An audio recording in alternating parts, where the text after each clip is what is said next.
मूर्ति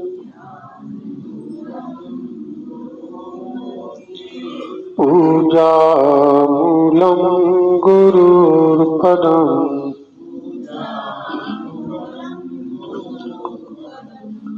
मंत्रमूलं गुरुर्वाक्यम्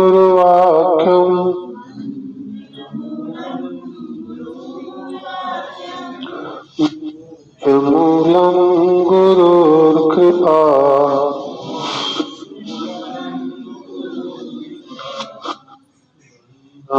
गुरुपद पद्म परागा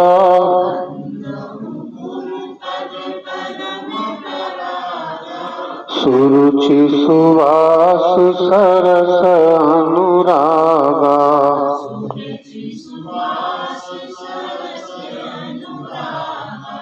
अमी अमूरिमय चूरन चारु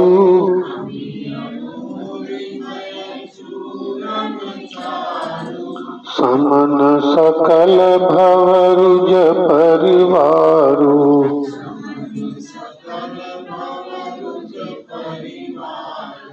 सुकृति संभुतन विमल विभूति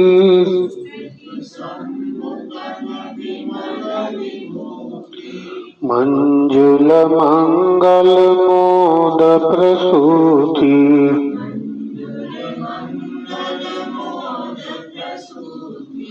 जन मन मंजु मुकुर मलहरणी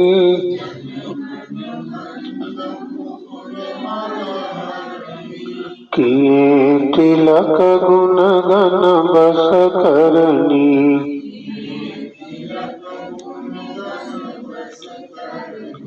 श्री गुरुपद नख मणि गण ज्योति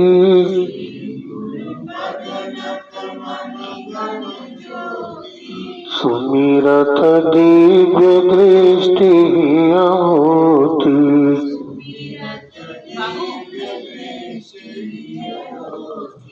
दलन मोह तम सो सुप्रकाशु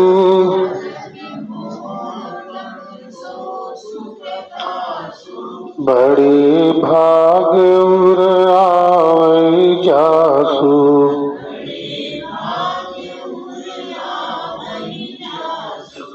उघरहि विमल विलोचन ही के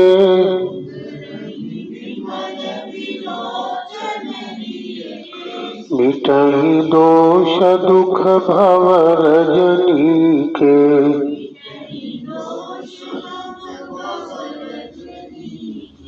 सूझहि रामचरित मनि मानिक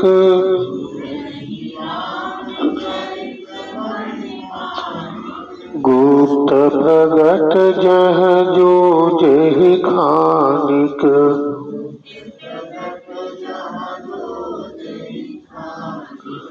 बिनु गुरु कर्म धर्म नहीं सूझा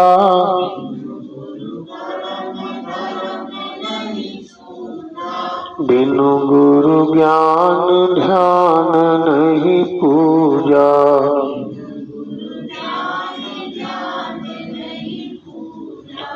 गुरु बिनु भक्ति भाव नहीं जागे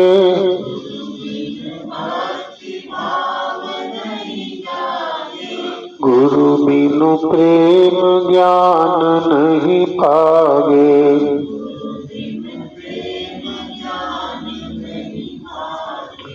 गुरु बिनु हरि मन रहे छिपाई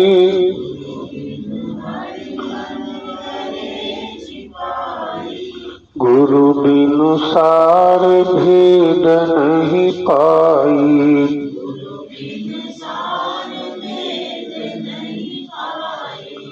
गुरु बिनु सूझ पर अंधियारा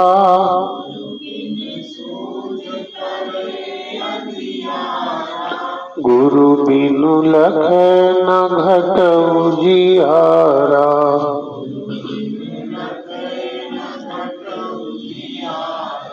प्रीति गरीब रा गुरु ही सो,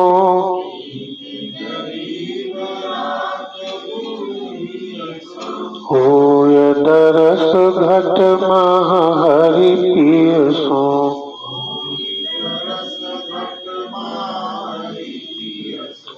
गुरु बिनु भव निधि तरय न कोई,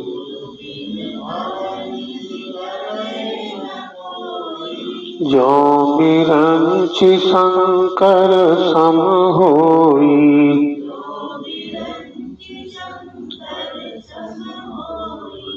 बिनु सतसंग विवेक न होई,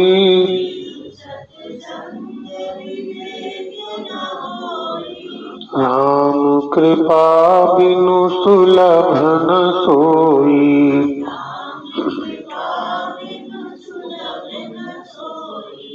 सठ सुधरहि सतसंगति पाई,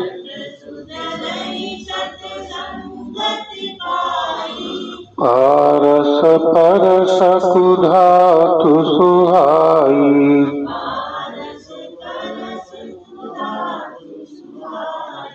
अब मोहि भाव भरोस हनुमंता,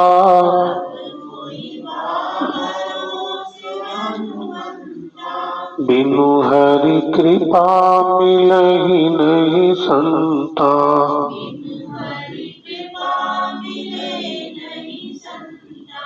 मुद मंगलमय संत समाजू,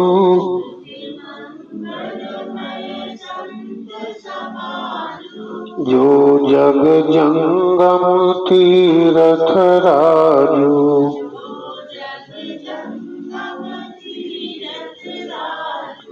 राम भक्ति जह सुर सरि धारा,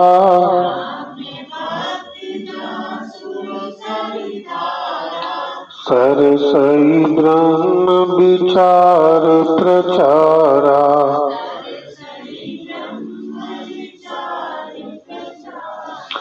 माँ जन फल पेखिय तत्काला,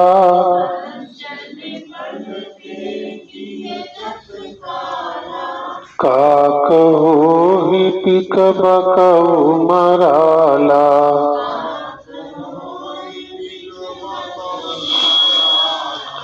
राम ही केवल प्रेम पियारा,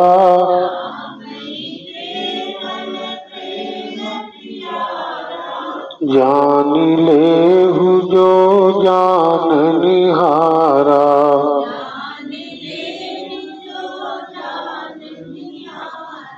नहीं कलि करम न धर्म विवेकु,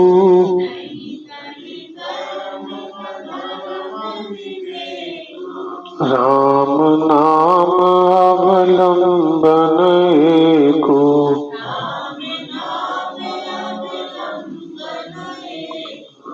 ध्यान मूलम गुरुर्मूर्तिः,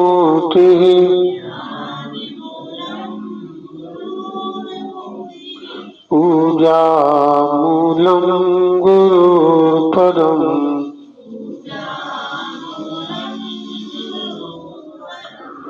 मंत्र मूलम गुरुर्वाक्यम्,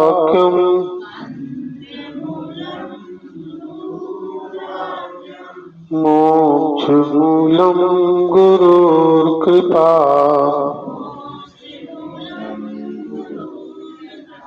ओम शांति।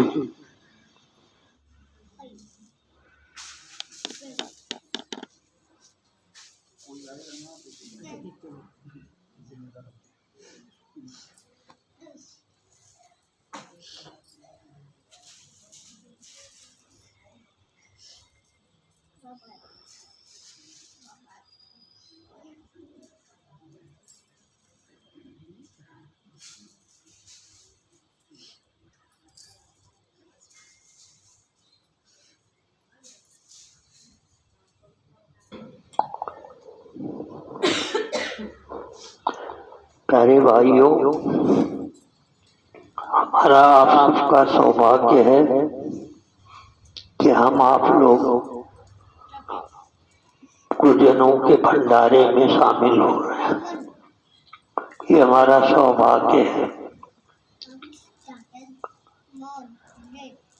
इसमें इसको हम लोग संसारी भाषा में भंडारा करना कहते हैं।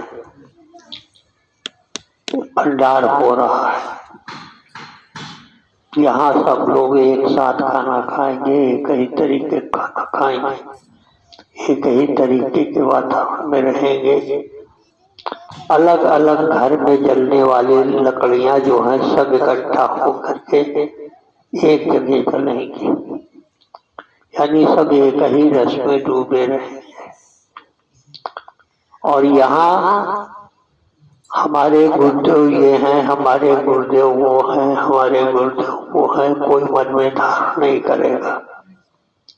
सबके गुरुदेव एक ही हैं और हम उनके चरणों में सर झुकाए। यानी जो कुछ हम अकेले अकेले करते थे वो अब इस भंडारे में एक साथ सामूहिक रूप से करने का ख्याल करेंगे। और उसी तरीके से भगवान जी की कृपा होगी तो हमारे आप सब पर सब गुरुओं की कृपा होगी, सब भाइयों की कृपा होगी, सब माताओं की कृपा होगी, सब मनुष्य मात्र की और सारे जीव मात्र की कृपा हमारे आप सब पर होगी, ऐसा हमारी भावना रहेगी। यही भंडारा हमारे गुरु महाराज ने के गुरु महाराज परम संत महात्मा रघुवर दयाल जी ने किया था। उन्होंने हमारे गुरु महाराज को कुछ ही समय के बाद उनका पुराना स्थान छोड़वा करके और सीधे एक स्थान पर नियुक्त कर दिया था कि इस क्षेत्र में तुम काम करो। और हमारे गुरु महाराज ने भी उसकी इनकी आज्ञा का पालन करते हुए अपनी दुकान जो शिवाला के बाजार कानपुर में थी उसको तत्काल बंद कर दिया। 4 पुत्रियां थी, वो उसका पालन सेवा करते थे। और एक बार भी अपने गुरु महाराज से नहीं पूछा कि हे प्रभु, हम कानपुर में अपना रोजी रोटी छोड़ करके लखनऊ चले जाएंगे तो हमारा क्या होगा। एक बार भी उन्होंने ये कहीं वर्णन नहीं है, न कभी जिक्र किया कि हमारा गुजारा कैसे होगा, हम कहाँ रहेंगे। 4 लड़कियों को साथ लेकर के हम जाएंगे और हमारे बिक्री की और दुकानदारी की हालत यह है कि हम थोड़ी देर दुकान करते हैं, बाकी सब समय आपके ध्यान में डूब जाते हैं। सब चौंध रहता है, कैसे भगवान चलाता है कोई नहीं जानता। लेकिन उन्होंने एको बार नहीं पूछा और वहां से उन्होंने अपनी दुकान बंद करके लखनऊ आ गए। और लखनऊ में उनके रहने का, खाने का, हर चीज का इंतजाम पुस्तकें उठा कर पढ़ लीजिए वही से हो गया और चलने लगा। आज तक वैसे ही चल रहा है और बढ़ते जा रहा है, घट नहीं रहा है। तो आज के दिन जो हम भंडारा करने की बात सोच रहे हैं, जहाँ सब लोग एक जैसा खाना खाएंगे, एक जैसे वातावरण में रहेंगे, कोई किसी को बड़ा छोटा नहीं समझेगा। यही दादाजी की डिसिप्लिन है, किसी को कोई काम भी नहीं सौंपा जाएगा। जब चचा जी महाराज लौट कर आए तो लाला जी महाराज ने उनको मीठी सी डांट लगाई कि ये क्या तरीका है आपका, रात के 10 बज रहे हैं, अब आप आ रहे हैं। चचा जी महाराज ने हाथ जोड़ के निवेदन किया कि साहब गलती हो गई। अपना हाल कुछ नहीं बताया कि क्यों देर हो गई, हम कहाँ कहाँ भटके हैं, कितना दौड़े हैं, उससे कोई मतलब नहीं। उनका अपने भाई के प्रति जो विशेष सम्मान आदर का भाव था, शिष्य जो है वो, भक्त जो है वो कभी भी जो है अपना हमेशा अपना ही दोष मानता है। भरत जी के उज्ज्वल चरित्र में आप लोगों ने सुना पढ़ा होगा, उनके चरित्र में कोई दोष नहीं था, लेकिन वे अपने आप को परम दोषी मानते थे। जब भरत जी प्रतीक्षा कर रहे थे भगवान राम के आने की अयोध्या में, तो वो कहते हैं, रहा एक दिन अवधि अधारा, समुझत मन दुख भयउ अपारा, कारण कवन नाथ नहीं आयो, जाने कुटिल की धो मोहि बिसरायो। आह धन्य लक्ष्मण बड़ भागी, राम पदार बिंद अनुरागी, कपटी कुटिल मोहि प्रभु चीना, ताते नाथ संग नहीं लीना। कितनी दीनता भरी हुई थी उनके अंदर, जबकि उनका कहीं से कोई दोष नहीं था, वे प्रभु के अनन्य भक्त थे। इसी तरह से चचा जी महाराज जो थे, उनके अंदर जो है अपने को दोषी मानने का एक विशेष भाव था। तो उन्होंने लाला जी महाराज से अपना कहानी किस्सा कुछ भी नहीं बयान किया और सीधे हाथ जोड़ के ये कह दिया कि साहब मुझसे गलती हो गई। उसके बाद भोजन किया गया। भोजन के उपरांत फिर लाला जी महाराज ने जब उनसे पूछा कि भाई इतनी देर कैसे हो गई, कैसे क्या हुआ, तो उन्होंने जब पूरा हाल बताया तो लाला जी महाराज ने उनसे कहा, तो इसमें आपकी क्या गलती थी, आपने ये क्यों कहा कि मैं गलती हो गई। इस पर भी चचा जी महाराज ने हाथ जोड़कर कहा, साहब गलती हो गई। इतनी कोमलता, इतना आदर, इतना सम्मान जो है, इसकी मिसाल ढूंढे नहीं मिलती। चचा जी महाराज ने अपने जीवन में बड़ी कठिनाइयां उठाई, एक से एक विषम परिस्थितियां, घोर आर्थिक तंगी और सारे कष्ट, परिवार में कष्ट, लेकिन जो है उन्होंने भक्ति की राह में कभी ढील नहीं आने दी। चचा जी महाराज का जो हुजूर महाराज के प्रति जो समर्पण था वो भी अद्वितीय था। स्वयं लाला जी महाराज ने भी चचा जी महाराज की प्रशंसा करते हुए कहा था कि ये जो है सुंदर बगिया चचा जी महाराज की ही दम पर फल फूल रही है। चचा जी महाराज, उनके अंदर इतनी दिव्य शक्तियां थीं।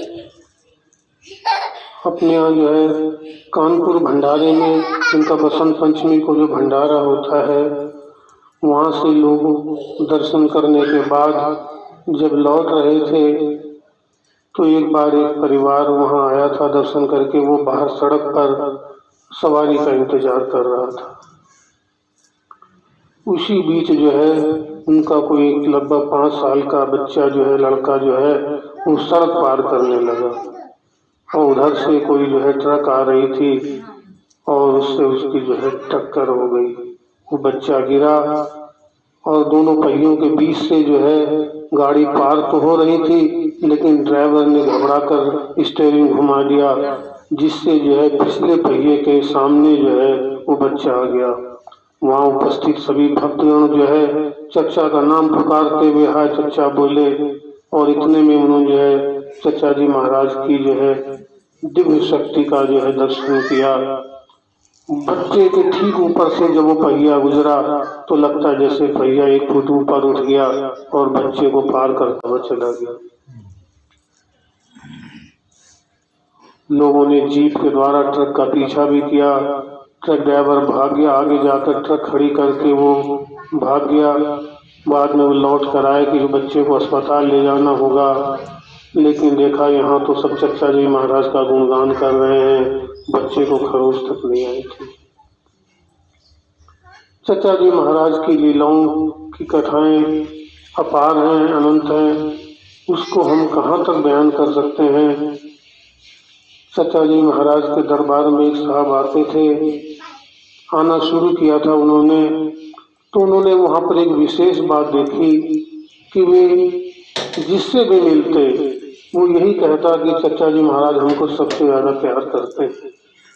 तो ये दिव्य बात जो है उनके मन में एक और प्रेम भी पैदा कर रही थी और एक संशय भी पैदा कर रही थी कि वो कहते अपने मन में कि हर आदमी यही कह रहा है चचा जी महाराज हमको बहुत प्यार करते हैं, सबसे ज्यादा प्यार करते हैं, लेकिन हमसे तो कभी मुखातिब ही नहीं हुए चचा जी महाराज, हमसे कभी जो है कुछ बोले ही नहीं हमसे तो चचा जी महाराज।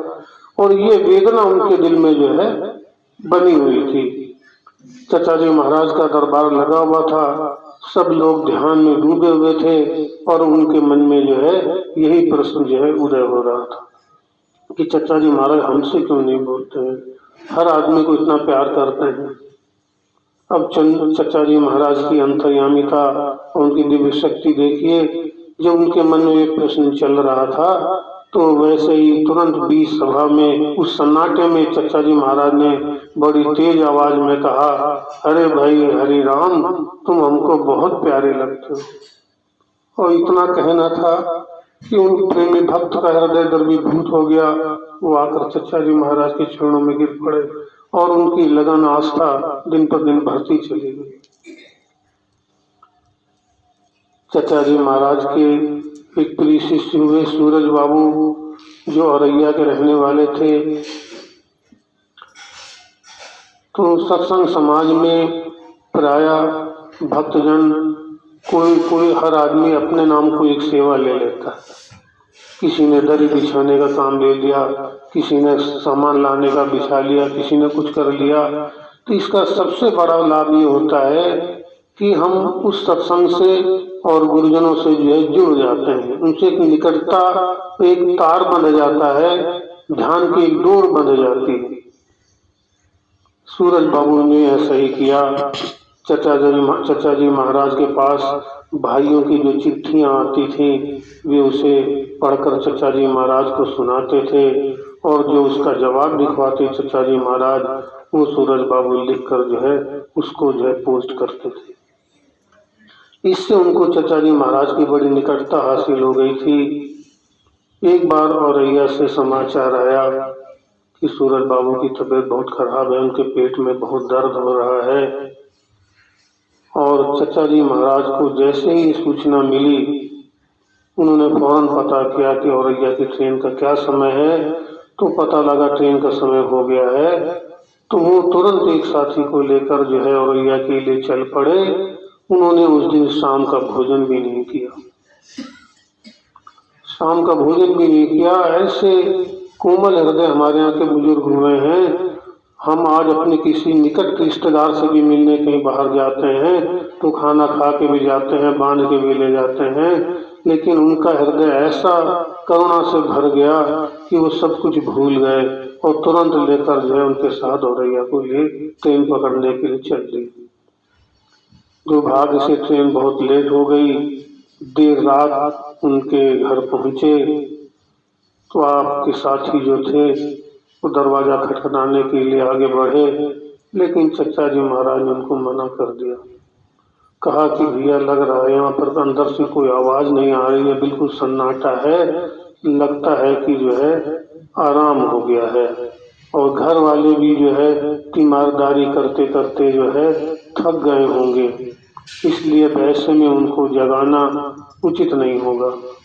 और चचा जी महाराज जैसे युग संत उनके दरवाजे के बाहर जमीन पर ही रात भर लेटे रहे। ऐसे सरल संत, ऐसे प्रिय दादाजी को भी प्रेम से भर दिया था। और दादाजी महाराज ने भी जो है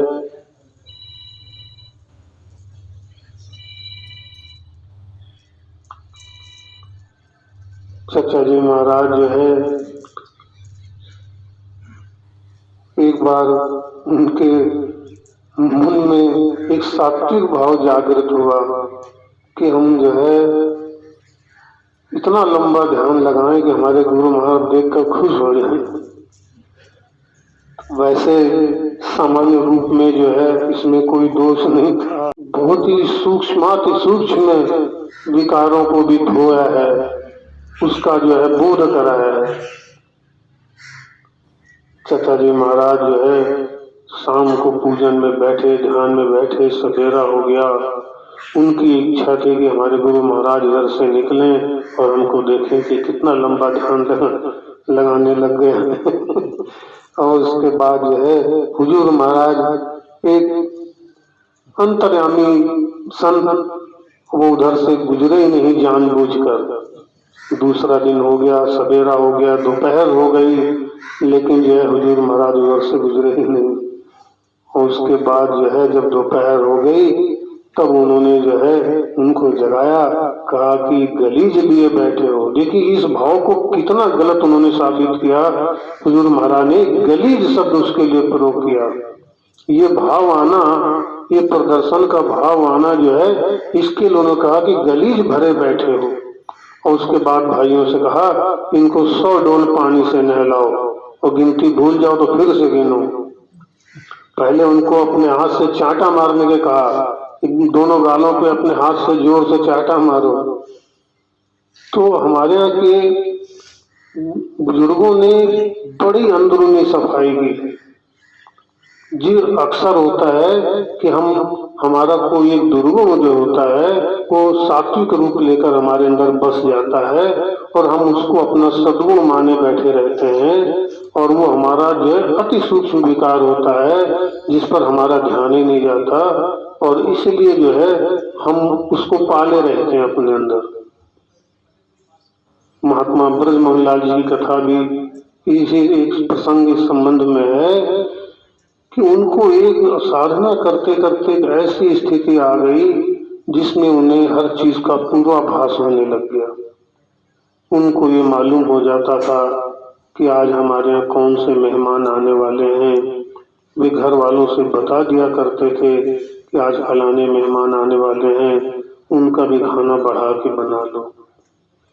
रसोई घर में बर्तनों में ढकी हुई चीजों को बता देते थे कि इसमें आलू की सब्जी है या इसमें दाल है, इस तरह बता दिया करते थे। वस्त्रों के अंदर भी उनको दिखाई देने लग गया था। तो ये स्थिति जब उनकी आई तो वे बड़े मगन हो गए कि हमारी स्थिति बड़ी ऊंची हो गई है, हमको जो है एक दिव्य स्थिति प्राप्त हो गई है, और वे बड़े मगन रहने लगे। एक दिन लाला जी महाराज अध्यात्म के किसी एक चैप्टर पर जो है चिंतन कर रहे थे, उसका हल ढूंढने का प्रयास कर रहे थे, और इसका भी आभास महात्मा ब्रजमोहन लाल जी को हो गया। उन्होंने जो है सिलसिले की एक पुस्तक निकाली जिसमें उस विषय से संबंधित चर्चा थी, उसका उत्तर दिया हुआ था। उन्होंने वो पन्ना खोला और लाला जी महाराज के आगे रख दिया और कहा कि जो है साहब इसे आप पढ़ लीजिए। लाला जी महाराज ने जब पढ़ा तो सारा हाल उनके अंदर उतर आया। उन्होंने कहा कि जनाब आप जरा कमरे में आइए। कमरे में ले जाकर उनको बहुत डांट लगाई, कहा कि क्या आप समझ रहे हैं आपने बड़ी अच्छी हालत पाल ली है, आप बहुत गहरे पर पाताल में आप चले गए हैं, ऐसी खतरनाक हालत में चले गए हैं जहां से आपका निकालना नामुमकिन हो जाता। ये तो अच्छा हुआ कि आपकी इस हालत की जानकारी हो गई है। अब जो है परमात्मा से, बुजुर्गों से दुआ करके आपको इस हालत से निकाल लिया जाएगा, वरना आप ऐसे गहरे में चले जाते जहां से आपको निकालना ही मुश्किल हो जाता। ऐसे ही महात्मा ब्रजमोहन लाल जी जो है एक बार राधा कृष्ण का चित्र बना रहे थे। लाला जी महाराज उनसे जब मिलने गए तो वहां पर बताया गया कि वो 3 दिन से जो है राधा कृष्ण का चित्र बना रहे हैं और उसी में मशगूल हैं, और उनको खाने पीने की भी कोई सुध नहीं है। लाला जी महाराज जब उनके पास पहुंचे तो राधा कृष्ण का वो चित्र देखा तो बड़ी प्रसन्नता की, बड़ी प्रशंसा की। कहा कि वह क्या चित्र है, लगता है मुंह से बोल उठेगा। उसके बाद उस चित्र को मोड़ के रख दिया, कहा कि आपको यहाँ पर अटकना नहीं है। तो ऐसे ही चचा जी महाराज ने जो है समय समय पर जो है खेल खेल में एक जो आसान से आसान तरीका हो सकता है उस तरीके से जो है उन्होंने भाइयों के अंदर जो है अध्यात्म विद्या भरी, वो भी प्रेम के मार्ग से। उन्होंने जो है कभी किसी को जो है कठोरता से जो है पेश नहीं आए, कोई कठोर अनुशासन में नहीं बांधा, बस खेल में आते रहो और जो है इस यहाँ पर जो है लगे रहो बस। चचा जी महाराज इतने कोमल स्वभाव के थे। एक साहब उनका विरोध करते थे, तो एक वैवाहिक कार्यक्रम में चचा जी महाराज शाहजहांपुर में शामिल हुए थे और वो उनका वो विरोधी वहां पर था। उसने जो है भरी सभा में चाकू फेंक कर चचा जी महाराज की ओर मारा था। संयोग से वो चाकू चचा जी महाराज को नहीं लगा, तो वहां उपस्थित सभी लोग चचा जी महाराज के भक्त थे, समर्थक थे, तो उन्होंने जो है उस आदमी को पकड़ लिया और उसको जो है उसकी पिटाई करने के लिए सब लग गए। चचा जी महाराज जो है कोमल हृदय थे, उन्होंने फौरन सबको मना किया और कहा कि नहीं भाई इसको छोड़ दो, और उसके बाद उसका सारा विरोध समाप्त हो गया। वो चचा जी महाराज का प्रेमी बन गया।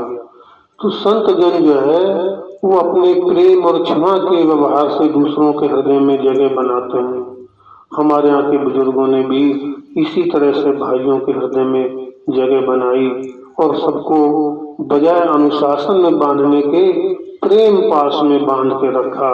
और आप सभी जानते हैं जो प्रेम का संबंध होता है वो बड़ा अटूट होता है, और प्रेम के संबंध में हम जितना जो है सैक्रिफाइस कर सकते हैं उतना किसी धन वैभव के लालच में नहीं कर सकते हैं। इसीलिए जो है हमारे यहाँ के बुजुर्गों ने जो है वो प्रेम का मार्ग बनाया। उन्होंने जो है कोई बड़े बड़े सत्संग भवन और संस्थाएं नहीं बनाई, उन्होंने अपने घर को ही सत्संग भवन बनाया। उनके घर में सत्संग का कोई समय नहीं होता था कि आप 7 से 9 आ सकते हैं या इस वजह से इतने बजे तक आ सकते हैं। उन्होंने 24 घंटे का दरबार लगाया और अपने जीवन को, अपने व्यवहार को, अपनी रहने को एक खुली किताब की तरह से भाइयों के सामने रखा कि भैया हम ऐसे हैं। और इस तरह का जो सत्संग होता है उसमें हमारी आस्था को, हमारे विश्वास को कभी ठेस नहीं पहुंचती, क्योंकि हम हर चीज से उसमें जो है वाकिफ होते रहते हैं। वो दुनिया की और सत्संगों की तरह से नहीं है कि जो है गुरु महाराज जो है 7 बजे से 9 बजे सत्संग कर रहे हैं तो उनकी रहनी अलग होगी, और जब अपने घर पे जाके विश्राम करेंगे तो उनकी रहनी बदल जाएगी। सब कुछ सामने से जो है उन्होंने रखा चचा जी महाराज ने, और उनके दरबार में जो है ये सब होता था। उनकी दिव्य लीलाएं जो है कहाँ तक वर्णन की जाए। एक बार जो है सैकड़ों भाईजन जो है ध्यान पूजन में लगे हुए थे, बड़ा सन्नाटा था। उधर उनकी रसोई का काम जो छोटे लाल जी उनके प्रेमी भक्त जो है संभाले रहते थे। तो चचा जी महाराज ने जो है ध्यान अवस्था में बीच में जाकर कह दिया भाइयों से सब लोग भोजन करके जाना। अब छोटे लाल जी जो है वो बड़े चिंतित हुए, घर में तो कुछ भी नहीं है, कहाँ से इन सबका भोजन जो बनेगा। बड़े चिंतित थे। बीच में 1-2 बार उनकी इच्छा हुई कि चचा जी महाराज से जाकर कह दें, लेकिन उनकी हिम्मत नहीं पड़ी। अंत में जो है मजबूर होकर वो चल चचा जी महाराज से कहने के लिए, तो कहना ही पड़ेगा उनसे। और बस जैसे ये ख्याल आया तैसे ही गली से आवाज आई कि भैया ये सामान ले लीजिए। और एक ठेले पर जरूरत का वो हर सामान, आटा, दाल, चावल, तेल, घी, यहाँ तक कि माचिस और लकड़ी भी उसमें मौजूद थी। तो ऐसी दिव्य शक्ति थी चचा जी महाराज के अंदर। और उनकी जो है जो तालीम देने का जो तरीका है उसको हम सबका हमारा नमन है। जिन्होंने अध्यात्म जैसी गूढ़ विद्या को इतना सरल और सुगम बना दिया कि हम सब दुर्बल और कमजोर लोग भी जो है उसका लाभ उठा रहे हैं।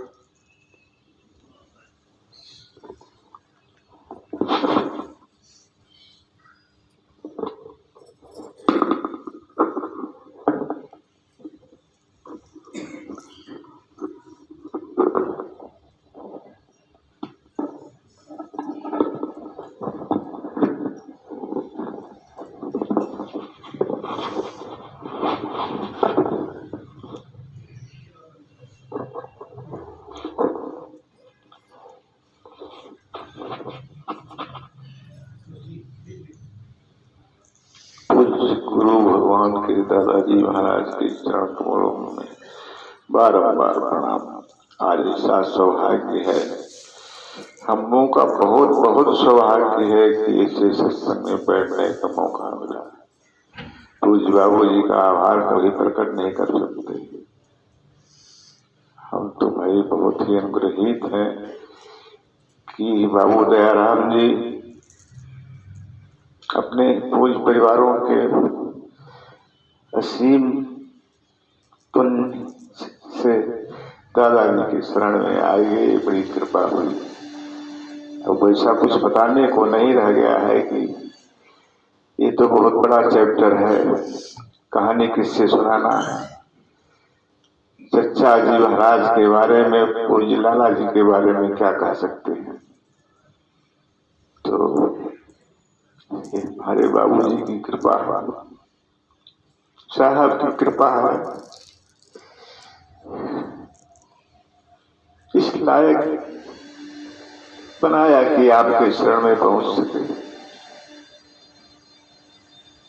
चचा महाराज का जीवन तो कितने घोर कठिनाइयों से भरा है भाई, वर्णन नहीं हो सकता है। छोटी छोटी चीजें, बड़ी से बड़ी चीजें, वो तो ऐसा क्या तारीफ नहीं कर सकते हैं कि वो सोचते मात्र क्षण भर में क्या से क्या कर दें।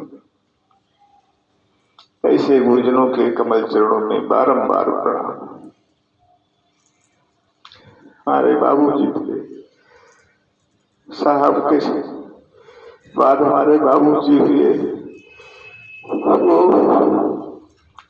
आते थे कभी कभी, जैसे आवाज दे तो हमारी इच्छा होती थी हम छत पर से कूद पड़े।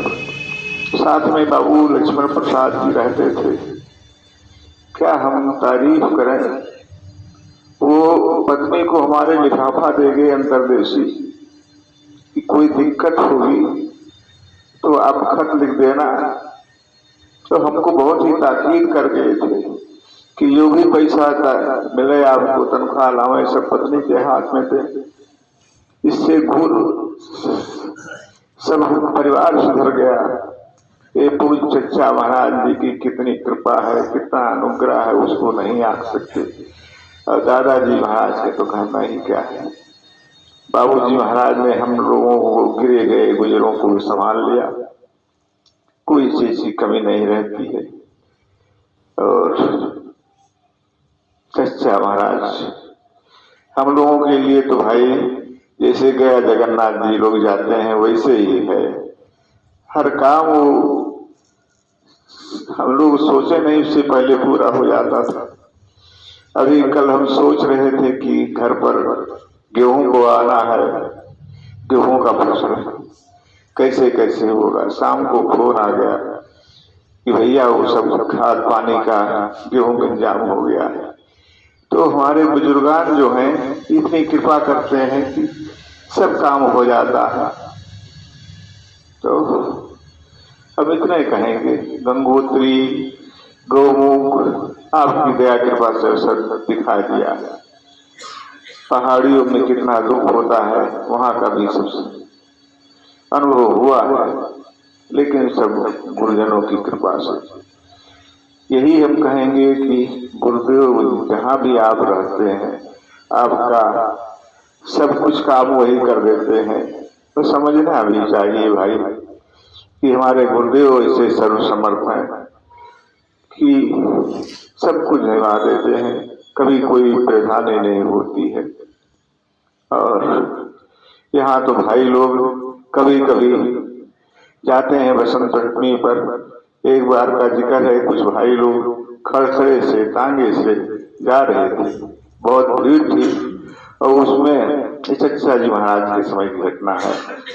और उस समय एक साहब बड़ा सामान लिए थे, रखने की कोई जगह नहीं थी, एक कद्दू था। तो उन्होंने क्या सोचा, ये कद्दू जो है पूज्य चचा जी महाराज के सिर पर रख दिया जाए तो हम लोग आराम से बैठ बैठ।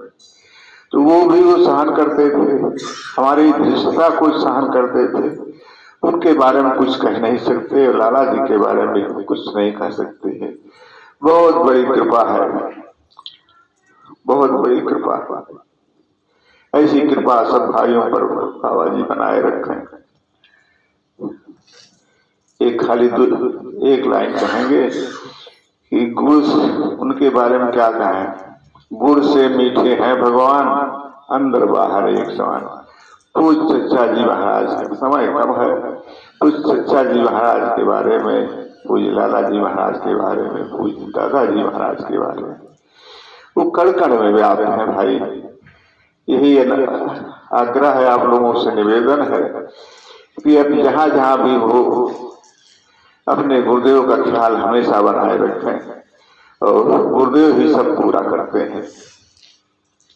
बाबूजी हम लोगों को संभाले हुए, ये बड़ी कृपा है।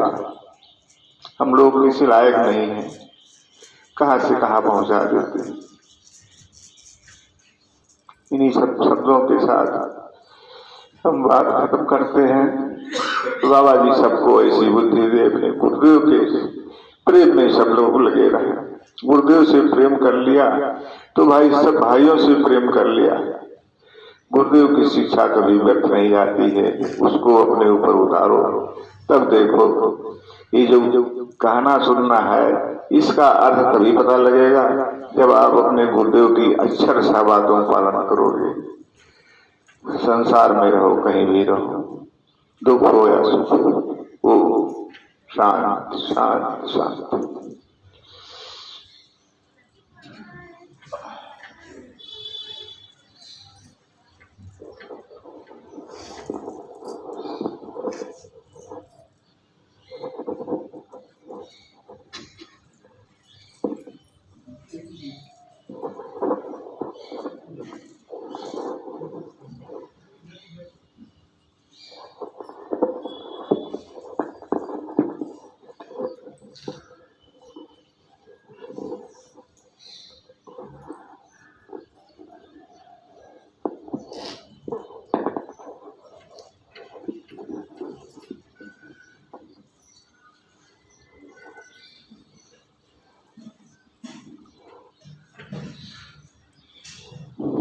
हम लोग चचा जी के हंसमुख स्वभाव का स्मरण कर रहे थे। उसके कुछ प्रसंग हमारे भाई दयाराम जी ने आपको सुनाए। भगवान एक ऐसी चीज नहीं है जिसके लिए कोशिश किया जाए। भगवान हमारे आपके हृदय में बसते हैं, इसलिए केवल एकाग्र मन से उसको अपने ही हृदय में ढूंढ लेना चाहिए और अच्छी चीजों को चिंतन कीजिए, साफ सुथरे रहिए, जिससे भगवान को आपके हृदय में रहने की में कोई कष्ट न हो। यही सच्ची भक्ति है। हृदय को, दिल का उजरा साफ कर जाना के आने के लिए, ख्याल गैरों का मिटा उसको बुलाने के लिए। ये जो गैर है तो गैर कोई नहीं है, लेकिन गैर भक्त और अभक्त में अंतर है। एक भक्ति करता है, एक दुनिया का चिंतन करता है, दुनिया की बात करता है। एक भक्त है जो सिर्फ भगवान का चिंतन करता है, भगवान की बात करता है, दुख सुख होता है उसको भी सुपुर्द कर देता है और उसकी शरण में हो जाता है और इसी से निदान हो जाता है। तो भक्त अभक्त यद्यप संग नहीं राग नरोषा, गहाय न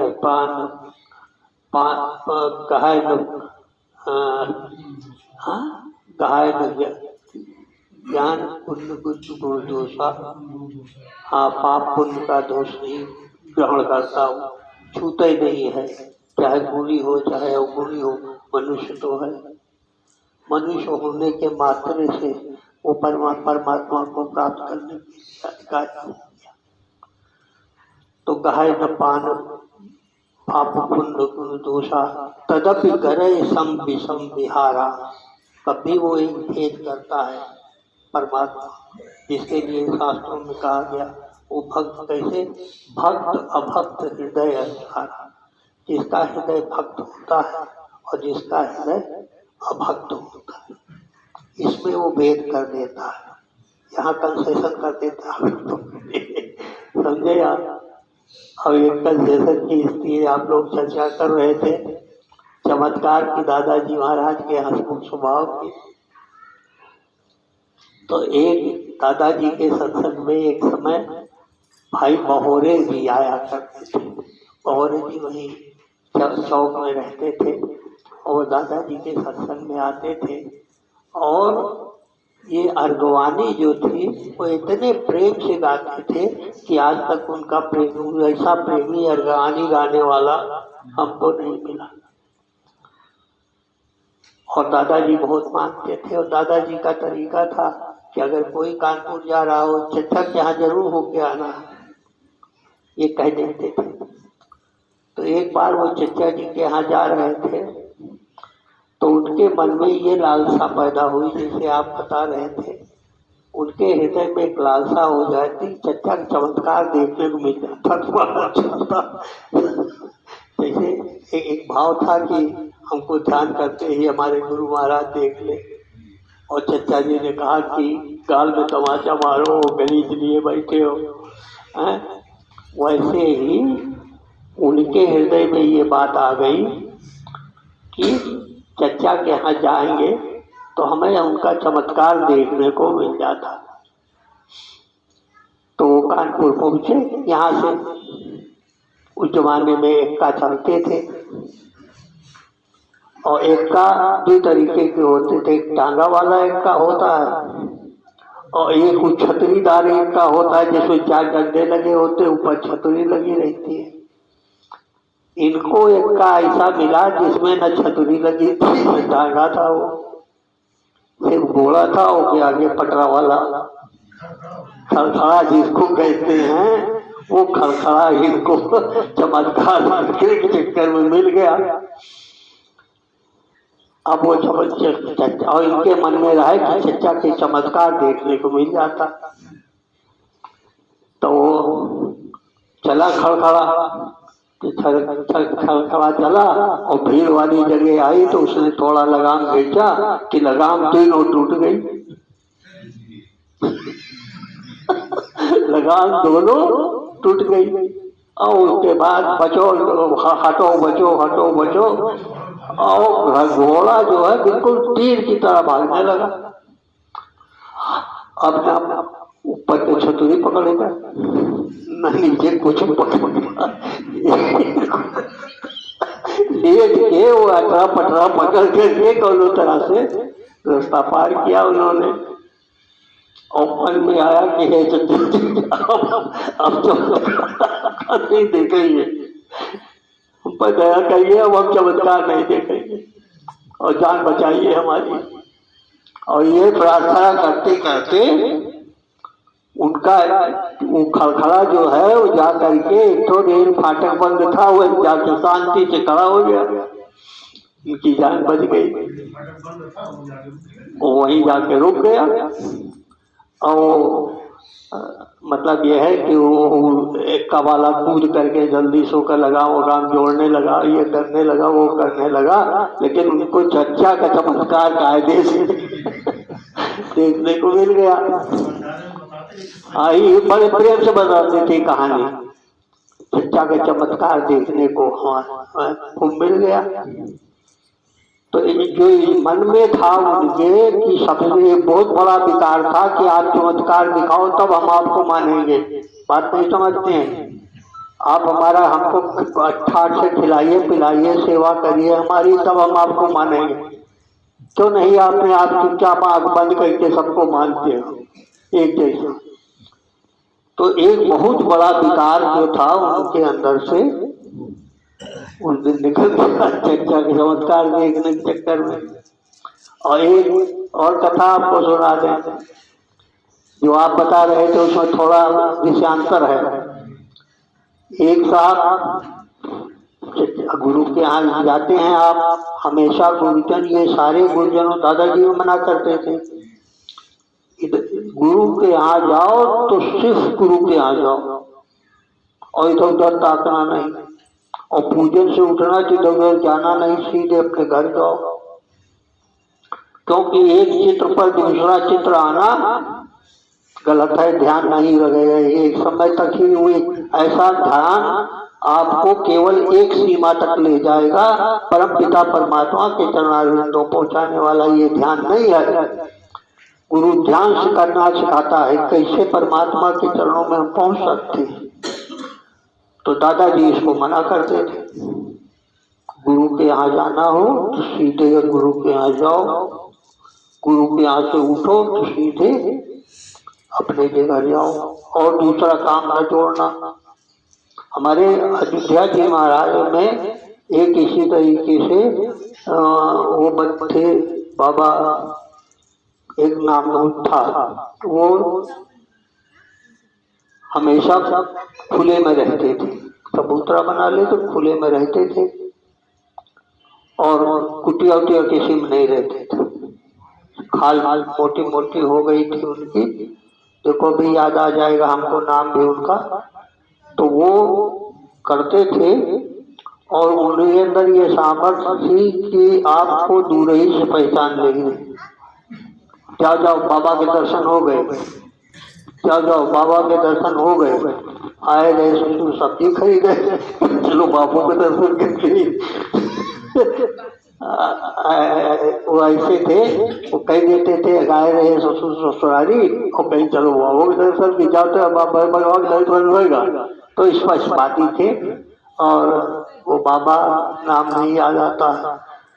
तो दादाजी इसको मना करते थे कि गुरु के यहाँ जाओ तो उसी काम से उन्हीं के चरणों में बैठने के लिए जाओ, और वहां से उस काम को कर सके जो कुछ तुम्हें अनुभूति वहां हो, क्योंकि ऐसे ऐसे संत होते जिनके पास अनुभूति होती है। अब तुम्हें किसी जिसको अनुभूति होती है उसे दूसरे चर्चा नहीं करनी चाहिए, तो ये अनुभूति तुम्हारे लिए है। तो दादाजी महाराज इसको मना करते थे। वो साहब जो थे वो इधर उधर चक्कर मकर देखते हुए उसके बाद डूब जा रहे हैं। तो एक रोज वो जब चचा के यहाँ जाने को तैयार हुए तो उनको खेत में एक कद्दू पका हुआ दिखाई दिया जो ओवर साइज था, बहुत बड़ा था। अब वो चक्कू देख के लज्जा गए, कद्दू को देख के लज्जा गए कि कद्दू तो खरीद ले जाए, कई दिन सब्जी चलेगी। खैर उसे मोल भाव करके उन्होंने वो कद्दू खरीद लिया। अब चचा जी के यहाँ भी पहुंचना बाकी है। बड़ी देर के इंतजार के बाद वो खड़खड़ा वाला इक्का उस जमाने में मिला। तो बहुत देर के बाद जब मिला तो उन्होंने उसे ले चलने को कहा। तो उसने कहा पहले ही बताओ ये कद्दू कौन लगे, ये दो आदमी के इस जगह घेरेगा तो हम तो डबल पैसा लेंगे तब ले चलेंगे आपको। अब डबल पैसा देने के था नहीं, तो उन्होंने वादा किया कि अच्छा ठीक है, हाँ तुम हमको ले चलो और इस कद्दू को भी ले चलो, हम इसको अपने सर पे रख लेंगे तब तो हमको बढ़ाओगे। तो उन्होंने उस कद्दू के साथ में इनको बिठा दिया, नहीं तो तैयार है नहीं आपको ले चलो। और चचा जी का अभी पहुंचना बाकी है। अब जब इन्होंने ले दिया तो उसके बाद जब एक का चला तो गर्दन कुछ देर के बाद दर्द करने लगी गर्दन। तो इन्होंने चचा की याद की, चचा जी दया करिए कोनो तरह से बुलाइए, नहीं तो हम जा ही नहीं पाएंगे। तो अभी बड़ी मुश्किल से खैर किसी तरीके जगह वगह हुई, वो कद्दू सही थी, वहाँ चचा जी के पास पहुँच गए। जैसे चचा जी के यहाँ पहुँचे गए तो कहें कि अब तो लोग ऐसा सत्संग चाहते हैं कि इनको सत्संग और इनका कद्दू लो। तो बहुत शर्मिंदा हुए, माफी मांगे। तो ऐसे ऐसे चमत्कार चचा जी महाराज अंदर से दबी हुई भावना को दयाराम जी ने कहा कि सबसे बड़ी चीज है अंतर मन में जो विकार उतर गया उसे कैसे निकाला जाए। सारा खेल भक्तों का यही होता है, अंतर मन में जो विकार पैदा हो गए जो अंदर घुस गया है उसे कैसे निकाला जाए। और चच्चा जी में ये दिव्य गुण था कि वो हंसते खेलते ऐसे विकारों को भी निकाल देते थे जिसको कि भक्तजन या समझने वाला जो है समझता था, उसके आगे उसको समझ आता था। इसीलिए चच्चा जी महाराज के आगे कोई दिखाई नहीं देता था। चच्चा जी के यहाँ एक सत्संगी भाई आया करते थे। मैंने उनकी कथा पढ़ी तो मैंने देखा कि उसमें वो उनके मन में ये था कि हम चच्चा जी महाराज को तो देखते हैं, इनकी बड़ी प्रशंसा करते हैं, हृदय से मानते हैं, लेकिन कोई पहुंचा हुआ फकीर अगर मन प्रशंसा करे तब हम इनको मानेंगे। कोई पहुंचा हुआ फकीर जो है इनकी प्रशंसा करे तो हम मानेंगे, वरना संदेह है। तो एक बार ये गए बिहार तो पता चला कि वहाँ एक फकीर ऐसे हैं जिनके पास लोग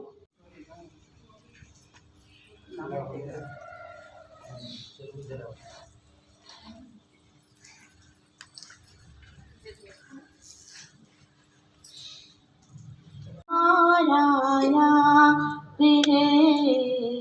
दिल के कूचे में हमारा यार है, ढूंढ ले उसको तो बेड़ा पार है, ढूंढ ले उसको तो बेड़ा पार है।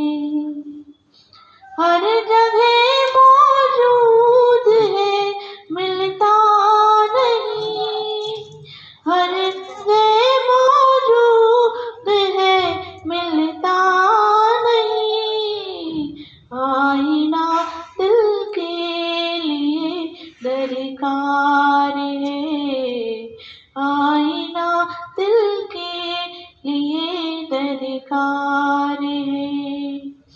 दिल के खोजे में हमारा यार है, इज्जत भी दिल में होनी चाहिए, इज्जत भी दिल में होना चाहिए, हर जगह पर यार का दरबार है, हर जगह पर यार का दरबार है। दिल की कूच में हमारा यार है, गर मोहब्बत दिल में हो नजदीक है, गर मोहब्बत दिल में हो नजदीक है, जान सारी की उसे दरकार है, जान सारी की उसे दरकार है। दिल की कूच में हमारा यार है, खाक सारी से बनेगा खाक दिल, खाक सारी से बनेगा खाक दिल, खाक सारी में मेरी दरकार है, खाक सारी में मेरी दरकार है। दिल के कूच में हमारा यार है, दिल को अपने तू सताना छोड़ दे, दिल को अपने तू सताना छोड़ दे, यार का घर है वही दरबार है, यार का घर है वही दरबार है। दिल की कूच में हमारा यार है, वहाँ आया रहता है होकर, वहाँ आया रहता है पर होकर दिया, या उसी की शान का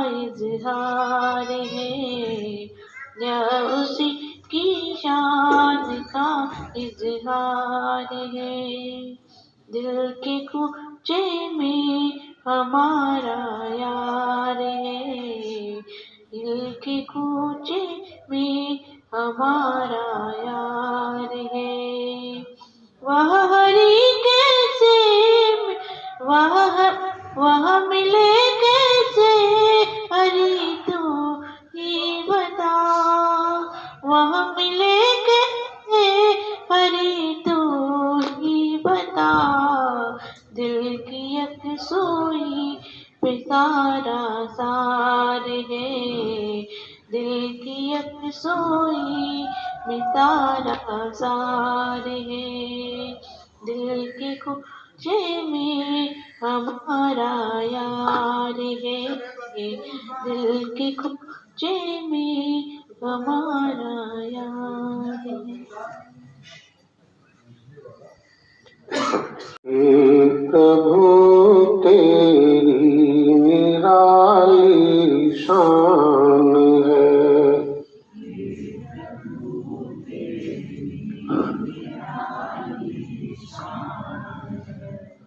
जर्रे जर्रे में तुम्हारा भान है।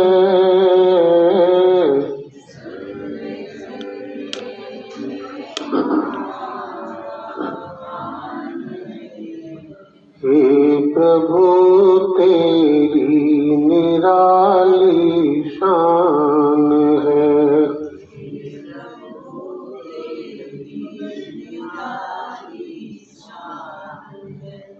कह सके मुख से कोई नादान है।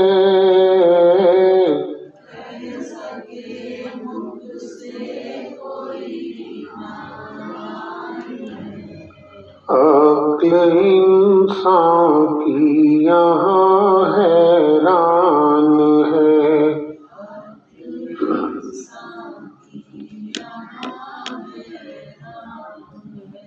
हे प्रभु तेरी निराली शान है।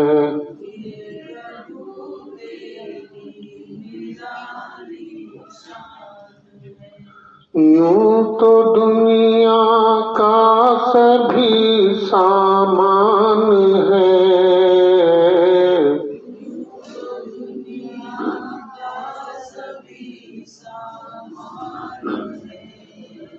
तेरी इकताई पे दिल कुर्बान है।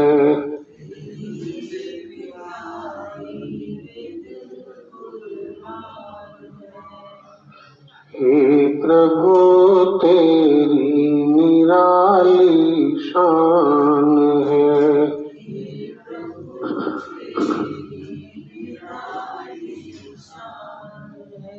तेरी माया का तमाशा है अजब,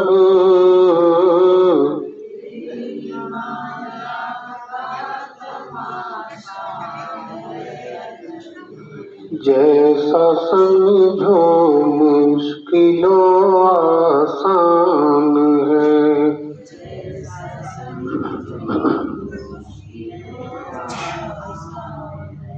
हे प्रभु तेरी निराली शान है,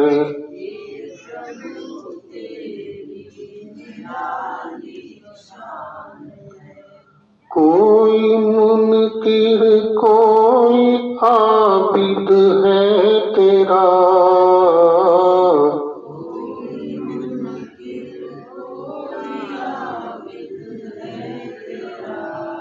जान ले तुझको वही इंसान है।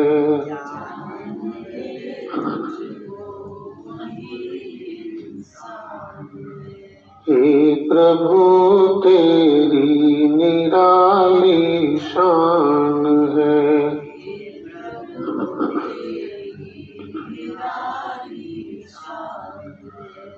दीन दुखियों की सदा सुनता है तू,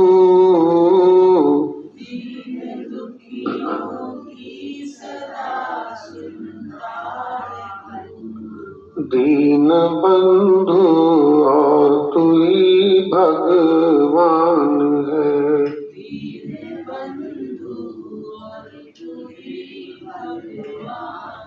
हे प्रभु तेरी निराली शान है।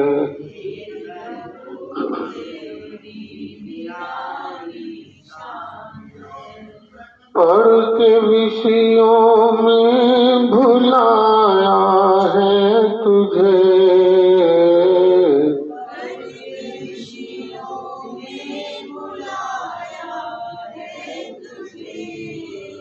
फिर भी तू रखता हमारा ध्यान है।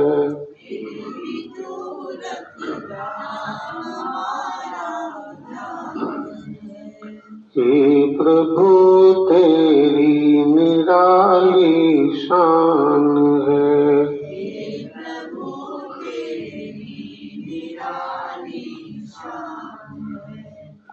कर क्षमा अपराध हरि के हे प्रभु,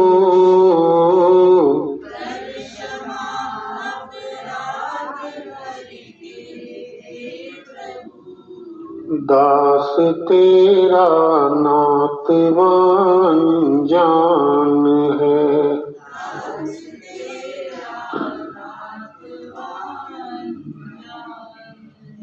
हे प्रभु तेरी निराली शान है।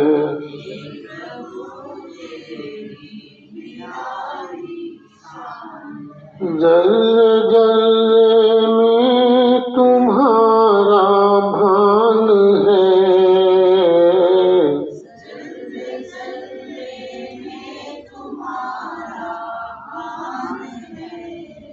हे प्रभु तेरी निराली शान